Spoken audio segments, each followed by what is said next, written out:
Good evening. My name is Josh Bayles, and I'm going to be giving a presentation on the security plan for Summit Logistics Inc.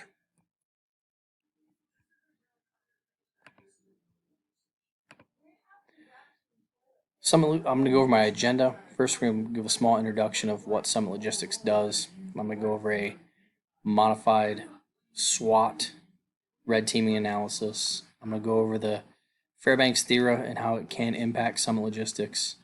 I'm going to talk about the ASIS International's layers of security. I'm going to talk about the outer protective layer, the middle protective layer, inner protective layer, and how they all consolidate together to provide the overall security plan or the security posture for the facility. I'm going to talk about cyber protection for Summit Logistics, and then preventing the insider threat, and then tying it in together with the conclusions. Summit Logistics Inc. It is a small manufacturer here located in the light industrial area of town near the Fairbanks Airport. They manufacture trailers, shelters, modify connexes to however a customer wants them.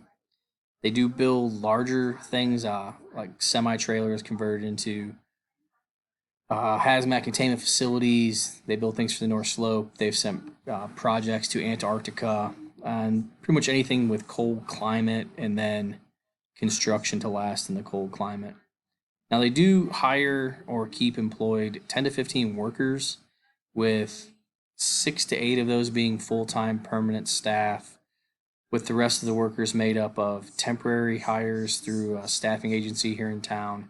And then, depending on what the project is and what's going on, they do have to bring in subcontractors for electrical, plumbing, more skilled areas where, depending on the client, they may need their outside support for their insurance reasons. So there are a lot of moving pieces in and out of the facility at times. And other parts of the business, they rent connexes to folks that they can use to store their items on site. So there are people coming and going in the storage yard that aren't necessarily employees but do have access during after hours of operation. Now, a modified strength, weakness, opportunity, and threats analysis of Summit Logistics' facility and their overall storage footprint.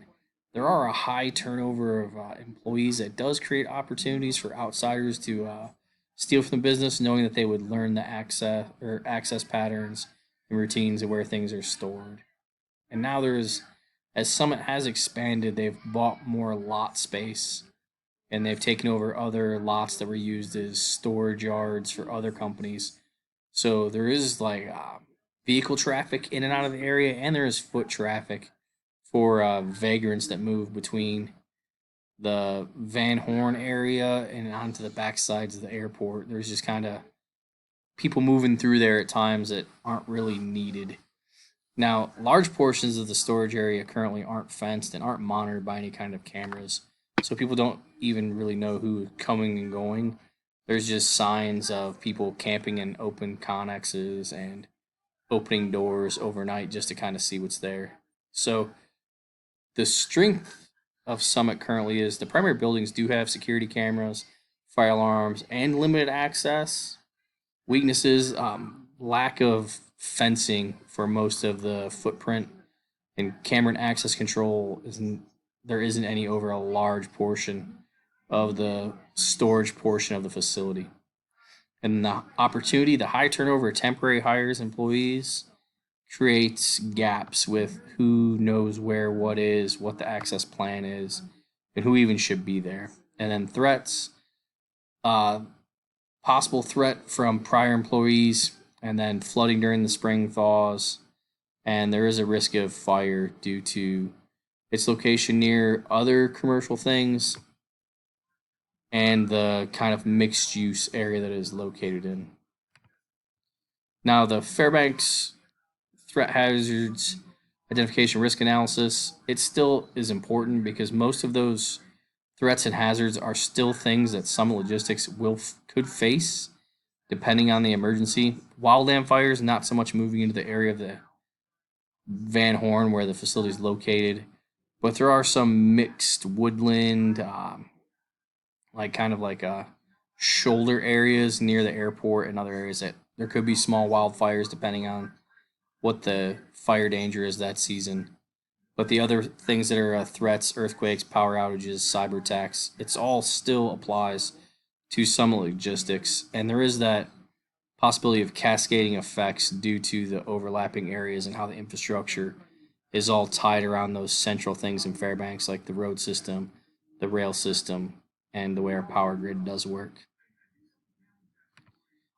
Now, ACES International Facilities Physical Security Guidelines, it has three primary areas that it focuses on to provide the, the best security for the asset being protected. With asset for this being the office portion of Summit Logistics facility, the outer layer consists of things such as lighting, fencing, signs, intrusion detection systems. That outer layer that you see when you pull into a place that lets you know, hey, you're going into somebody else's establishment, facility, boundary, however you want to say it, you know you're going into somebody else's area. The middle layer, it's primarily the exterior of the actual physical building, and there are also lights, intrusion detection systems, locks on doors, bars on doors and windows, signs, and then if need be, secondary fencing to further take that building from ease of access. The inner layer is made up of interior access doors, biometric locks, video surveillance monitors, safes, and vaults. So it's pretty much the highest priority is inside, and we've made it as difficult as possible to enter into that area. So the outer layer for Summit Logistics, if we look on our map, our primary facility is in the lower right hand corner. That's the manufacturing area. And then the large area to the left, the west side, it's the storage lot area that they've slowly bought lots from other businesses and turned it into where they store their containers, job site trailers, job site office buildings. And currently it's in the process of being cleared off of things that were left from the other owners.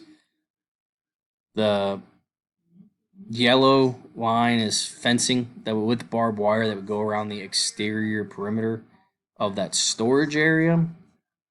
Now, the red stop signs are private property signs going in the corners and the middles.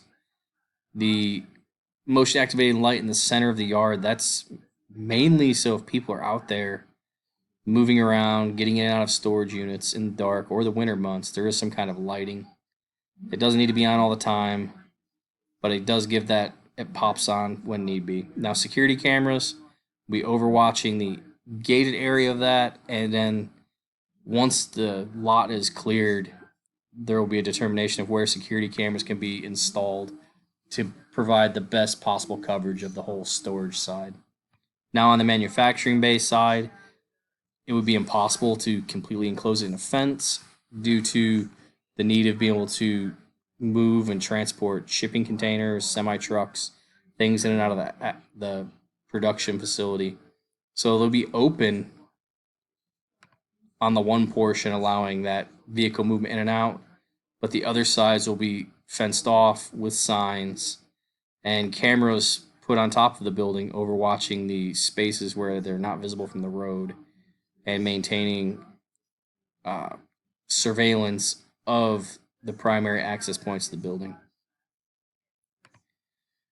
The middle layer, it's the building itself. Now with the building, there will be cameras installed in the corners overwatching the primary access doors. Bars and grates put over the exterior windows of the office building. Some of those windows are in blind spots where they're not visible from the road or the parking lot. So there needs to be an added layer there to prevent access. Signs will be put on the door of the building, letting people know that it's private property, they're under surveillance. Motion activated lighting will be placed where it will turn on to illuminate the doors. Now, that also is the benefit of people working there in the winter with months of limited visibility. Those Lights will be used pretty constantly during the dark months, so it'll provide illumination for the workers. Access control door with access log will be that primary door, man door. That's the primary entry for the building. That one currently isn't barred at night. The other man opening doors around the building are barred from the inside at night, preventing access, mainly due to those other doors being in areas where it's not visible from the road and prevent people from seeing entrance. Now the inner security layer shows on the picture on the left that barred door, security cameras overwatching the door, intrusion detection systems placed on doors to include bay doors, just to let the security system monitors know that, hey, somebody had access.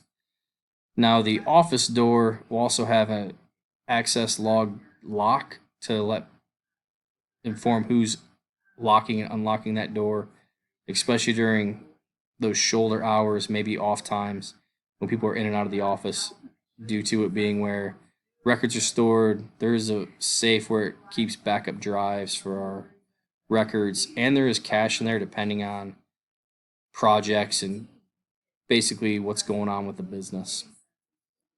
Now, there will be a sign by that primary door by the office letting all visitors know they need to check in and check out as they come onto the facility. Now, the cyber protection. The facility Wi-Fi needs to have passwords updated as employees transition. With the high turnover of temporary workers, subcontractors, contractors, even regular employees, the Wi-Fi password needs to be continuously updated due to just to prevent people from having inappropriate access. Surge protection and backup power systems need to be put in place for the office computer systems due to just having that extra layer of protection, so if there's a power spike or loss of power, we're not losing data, causing other damage to the system. And we also need to limit access to who connects to the network with user-specific passwords for things like the printers, the computers where we use all the bookkeeping from, not necessarily the side where you print plans, but the computers are the primary PII information holders. And we also need to ensure we continue to update standalone drives at the end of business and shut down all systems that aren't needed at night. Now, some just its insider threats, the high turnover of staff and contractors working projects. There needs to be a system put in place monitoring who's in the facility. I took this picture myself. I walked around. Even though the owners knew I was there, nobody else asked what I was doing while I walked around inside the bays taking pictures. Now, maybe a color-coded ID badge or hard hats or something just to monitor who's in the facility, who's a worker, who's a contractor. It might help. It's something I have to further discuss with the owners. And then access codes for facilities need to be updated as employees leave the company or are asked to leave. Once we get these security measures in place, if we're not following through with them, it doesn't do any good. And especially with the high turnover rate of employees, that can cause us problems. Conclusions. The physical security of some logistics needs to be updated with fencing that includes a complete boundary of the property. Right now, when we have people just moving through, it's not good for us, and it creates a higher likelihood of theft. And look, lighting and security cameras need to be added that provide overlapping coverage of the areas that are out of line of sight. There's a lot of places around the backside of the primary building and then over in the stores lot area where people could literally drive a truck over there, hook up a trailer, and drive off, and nobody's going to see it unless they're actively watching. So without fencing, cameras, and lighting, that can happen. And then the staff turnover requires a plan for monitoring employee behavior and attitude. Like if you've got a disgruntled guy, you fire him. What's to stop him from coming back tomorrow and stealing things out of the back due to them knowing where things are? And our references for our presentation. If there are any further questions, thank you.